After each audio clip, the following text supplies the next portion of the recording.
Scientists today know that life originated on our planet billions of years ago. Over the course of time, millions of different life forms have evolved on Earth.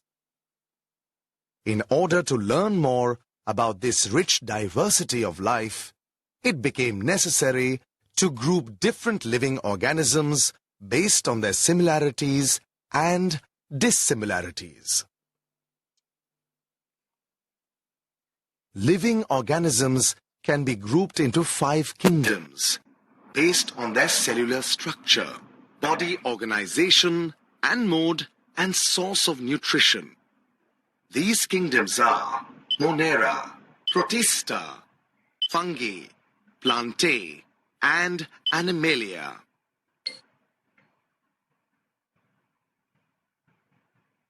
Four of the 5 kingdoms include living organisms whose cells have a distinct membrane-bound nucleus.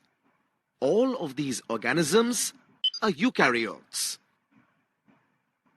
All living organisms in the kingdom Monera are prokaryotes.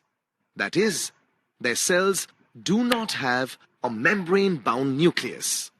Life forms in kingdom Monera are unicellular prokaryotes that may or may not have a cell wall.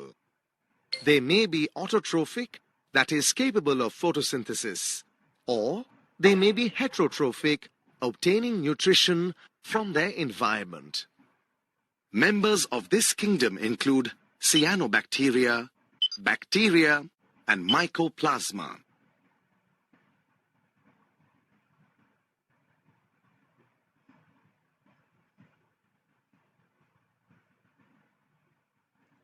Eukaryotes may be unicellular or multicellular. All unicellular eukaryotic organisms belong to the kingdom Protista. These simplest of eukaryotes may be either autotrophic or heterotrophic and are capable of movement using cilia or flagella. Members of kingdom Protista include unicellular algae such as Euglena, diatoms, and protozoans such as amoeba.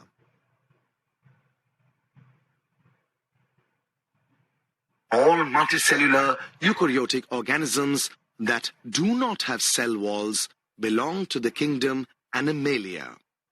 These organisms are heterotrophic. Examples of Animalia are insects, fish, birds, dogs, horses, etc.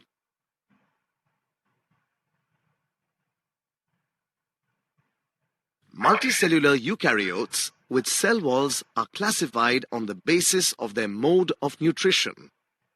Multicellular eukaryotes that produce food through photosynthesis belong to the kingdom Plantae.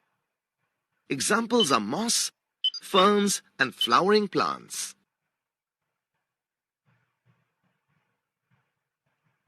Multicellular prokaryotic organisms with cell walls but incapable of photosynthesis belong to kingdom Fungi. Examples of fungi are mushrooms, yeast, mucor, and morels. We have just learnt about the 5 kingdom classification of living organisms. Can you think of any organisms that do not fit into this classification?